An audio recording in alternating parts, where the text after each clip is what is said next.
It's time to build a carriage assembly, and the end result of this part should look something like this.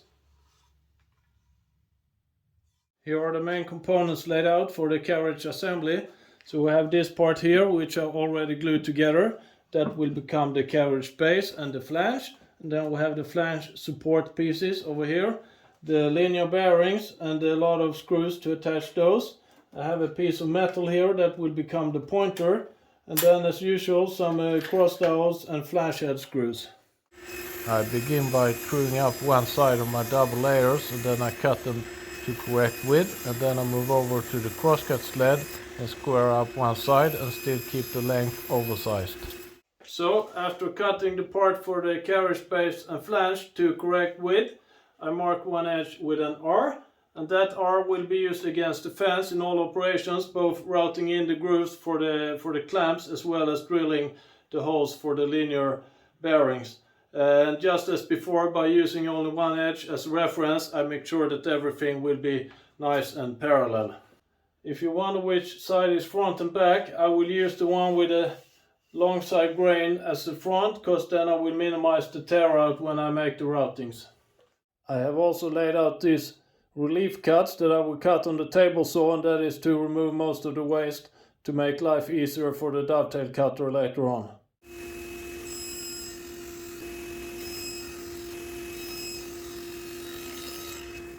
That was all the relief cuts. If you study the drawings, you see that these cuts doesn't go all the way through the part from side to side, but it's just more simple to make it this way. If you want to make stop cuts, you can make these relief cuts on the router table as well. I just eyeball the position for the fence, and I try to place it so the dovetail cutter is centered over the relief cuts I just did. The exact position is not critical in any way.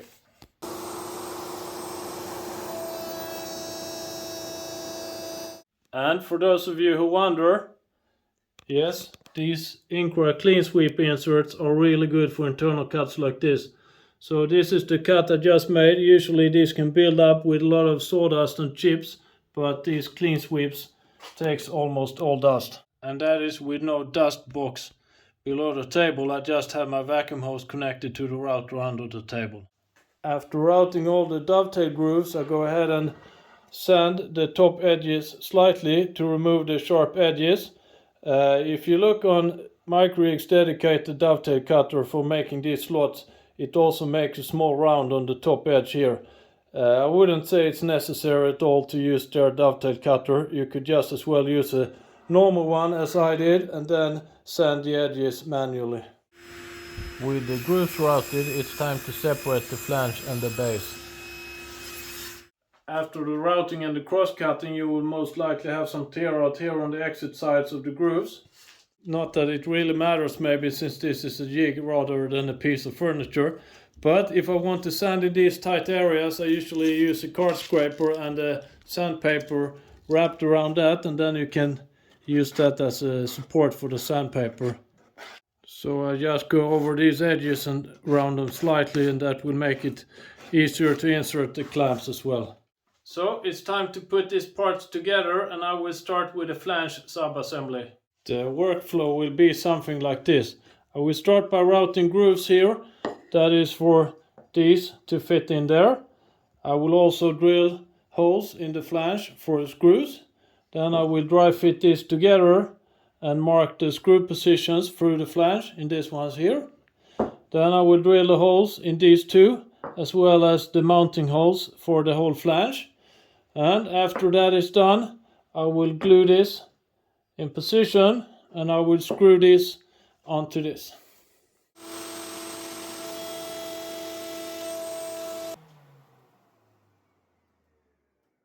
After routing the grooves and drilling the holes in the flange, I go ahead and mark my hole positions. With all the holes drilled and ready for gluing the flange ribs to the flange base, I took a final look at my own jig, and I got second thoughts about the number of screws. Taking a look on my jig, I added this inner row of screws, which are connecting the flange directly to the flange base. Without these screws, the flange would be hanging in the flange ribs, Maybe I wouldn't be too worried about that, but it's better to be safe than sorry. I don't think that 4 is needed, but I would at least add 2 of these inner screws to my design. So I added 2 new holes in the flange and corresponding holes in the flange base for cross dowels. Here I'm pretty close to the edge, so I couldn't fit this big flange head screw, so here I will use normal machine screws. Some words about screwing versus gluing. I'm using machine screws, cross dowels and threaded inserts almost everywhere, but these parts here I will glue together. Why is that? Well, one reason is that it's pretty occupied here. I wouldn't be able to fit the screw close to this edge where I want to have it. So that's the main reason for gluing. I would put 1 screw here in the middle after gluing, but that's it. This is also a part that's very unlikely that I would disassemble in the future. So I mark these with letters so they have their own position and I don't mix them up. So A goes to A and B in B. I try to make sure that the flange ribs are seated all the way down in the groove that I routed for them. I also try to make sure that these front surfaces are flush with each other and that the flange ribs are square to the flange base. Then I just go ahead and clamp the parts together. With the flange ribs glued in place, I go ahead and put 1 screw into each as well. It could be a good backup if the glue fails in 200 years or so. I also insert the cross dowels at all positions, and I said in another part of this build there was only one place where I needed a short cross dowel. Well, on these ones here out in the ends you will need to have short ones as well, so they are not allowed to protrude through the flange base. With all the screws just inserted without tightening them, I clamp the flange base to my bench, then I press down the flange when I tighten the screws, and this will make sure that the back surface of the parts are aligned with each other. With the screws tightened you can make a wiggle check to make sure that it doesn't wiggle when it sits on a flat surface. This looks good. You can also go ahead and check for square between the base surface and the clamping surface at a few positions. If you're out of square here, you could put tape shims between the flange ribs and the flange and adjust for square in that way. That was the flange assembly, and with that completed, let's head over to the carriage base. The carriage base is mainly about drilling a lot of holes. So each of these linear bearings will sit with 4 screws, and then I will have 4 holes as well connecting to the ball screw nut housing, and then the flange will sit with 4 holes. So I will begin by laying out all these hole positions, and I will use my reference edge as the reference for laying out the holes. I have laid out all my holes, and before I start drilling 24 of these I want to make sure that I'm in the right place. So I lay out my linear bearings and I try to align the hole centers with my layout lines. And the important dimension here is the center to center. That should match the linear rails. So I go ahead and measure outside to outside. That's the same as the center to center. And that's 120 millimeters. Then I measure the corresponding dimension between the rails. That is also 120 millimeters. We will have some wiggle room in these ones. I would drill slightly oversized holes, but you can't move them a few millimeters. So you should be close on this center to center dimension before you start drilling. So as mentioned before, I have my reference surface against the fence in all drillings, and I drill this 1 row at a time.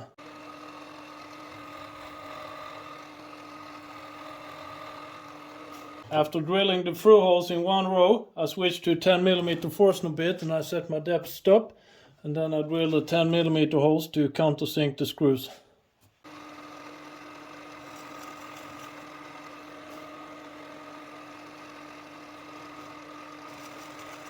When laying out the holes for the flange, I try to line it with the lower surface, the reference surface, as well as the left side surface.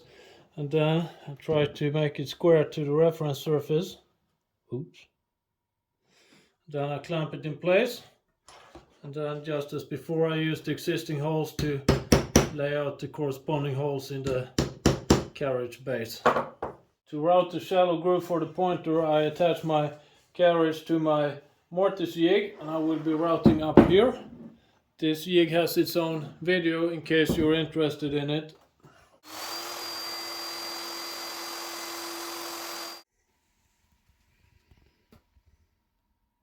To lay out the hole for the pointer, I round over my metal piece that will become the pointer, and I drill the hole, and then I mark the center point.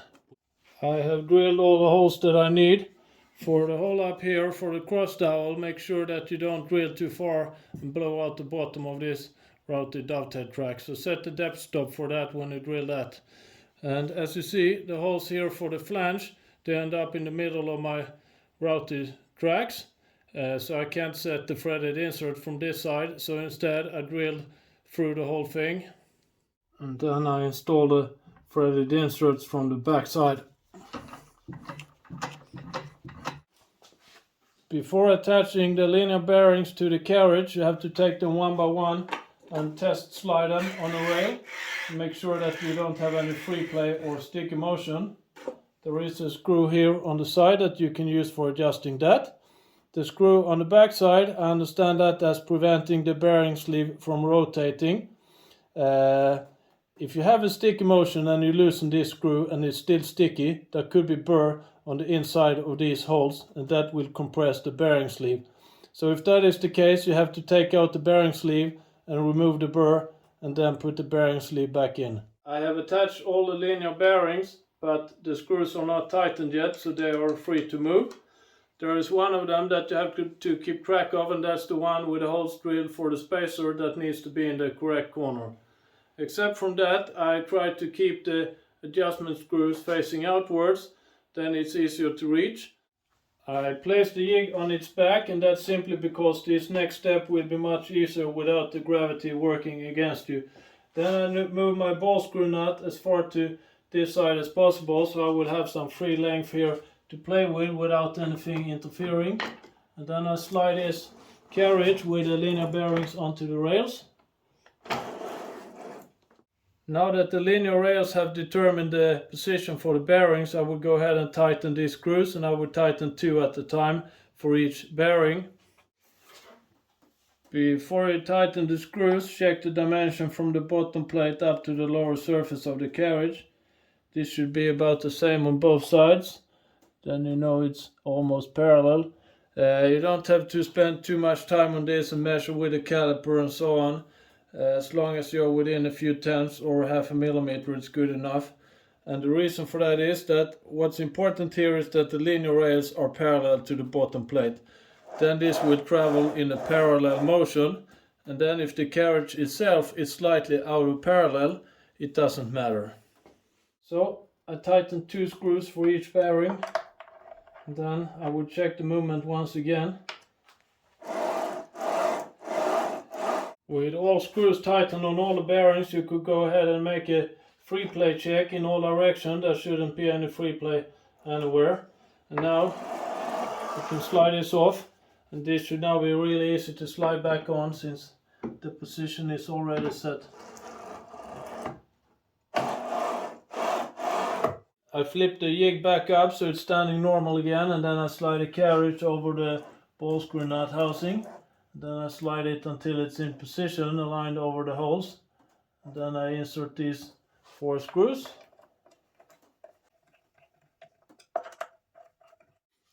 Then I will attach the flange to the carriage, and it's a bit crowded area here with the front support in the way.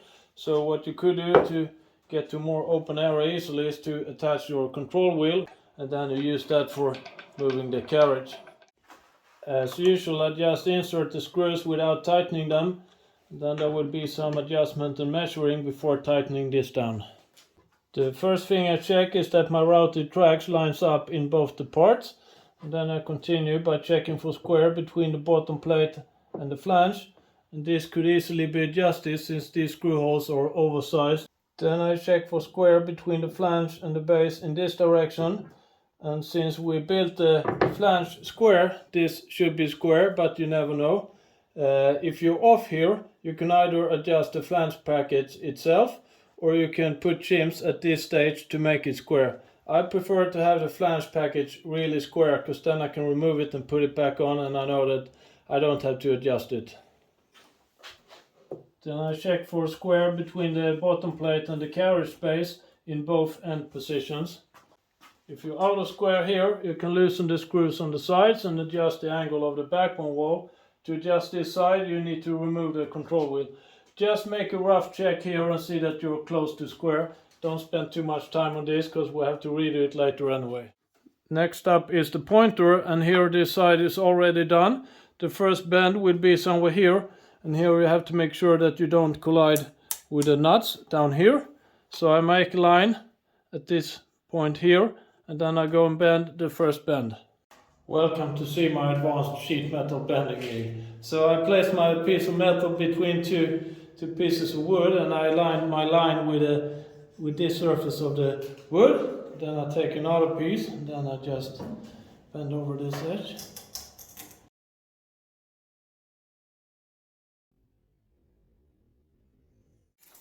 The second bend should be somewhere down here.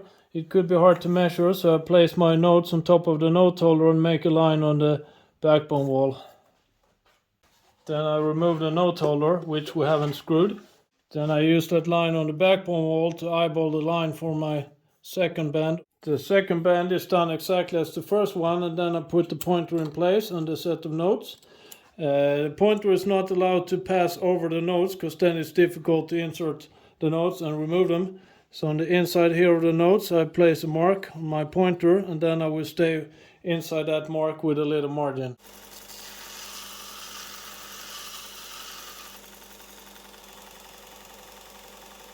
And with the pointer screwed in place, that completes this part.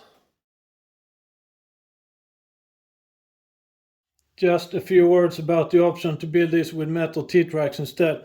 The ones I have here are standard width, that's like 19mm or 3/4 of an inch. For the flange, there is not much that will give you a headache. You will end up a bit close to some of these holes, but it will work as it is. For the carriage base, you will end up extremely close to these holes here.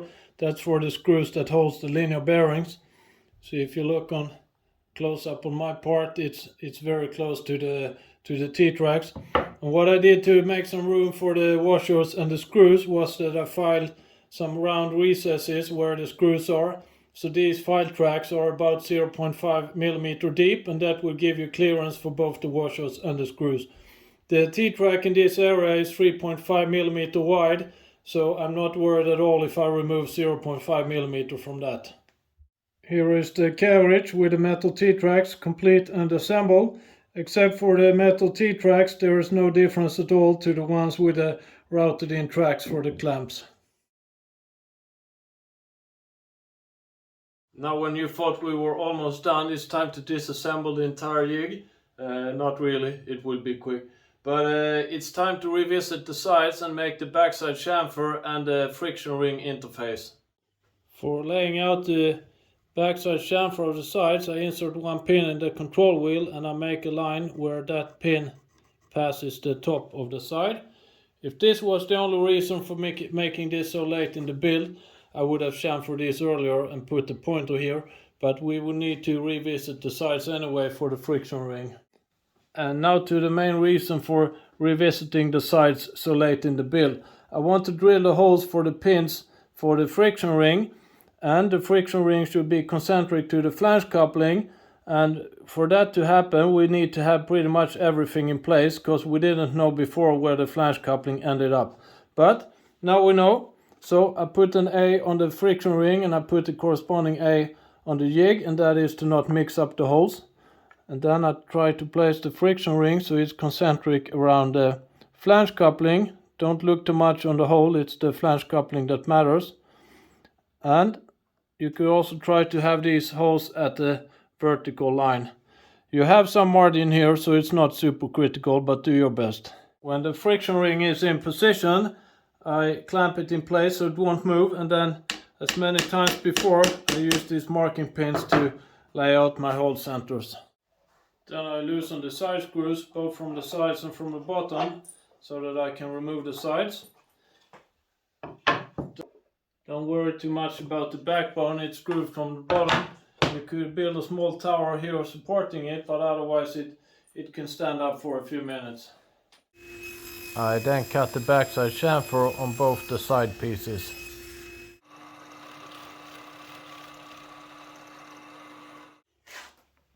Then I insert the pins in the hole.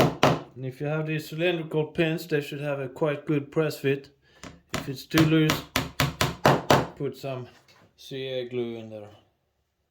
Then I put the sides back on, and this is the time when you really should square things up. So check both end position for square between the front of the carriage and the bottom plate. To simplify this a little, you can remove the screws going to the ball screw nut, because then you can move the carriage freely when you do this square checks on both sides. Since I won't have access to these screws after the control wheel is mounted, before we mount the control wheel we have to mount the note holder assembly.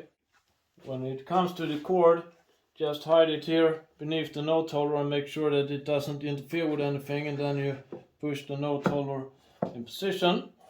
I tighten the screws for the note holder, and then I go ahead and just highlight this reference edge a little bit. Then it's time to set the friction in the system, that means the spring force. So we begin with a dry fit with a friction ring, and we make sure that the A corresponds to pin A here. Then we just try to slide this in and out, and that should move freely without any problems. And then I add some washers on the pin. More washers will increase the spring force, so you can adjust the spring force by the number of washers. I started on the safe side, drilling the holes quite deep, so I start with 3 washers on each pin, and then I will try it out and see if it feels good. Then I put the springs on the pins, and then I put the friction ring on the pins. A should correspond to A as usual. And now this should be spring loaded outwards. And then to stop the flange coupling from rotating when I will assemble the control wheel, I attach the carriage again to the ball screw nut housing. When assembling the control wheel, you have to make sure that the flange coupling lands on this dedicated surface for it.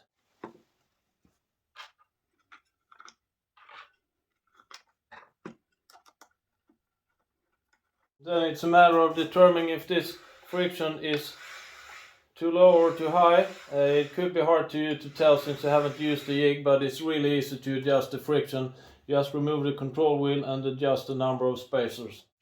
Put the scale ring back on the control wheel. And connect the DRO to the linear bearing with a spacer in between. And guess what? This means that the jig build now finally is completed. There are some minor things left to do, for example build a stop on the table saw so it doesn't travel too far, and also check the jig's accuracy and calibration. I will make a final part of this video series where I cover these items, and I will also there have a discussion of MDF versus Baltic birch and what changes and tweaks you maybe should do if you decide to build this in MDF instead.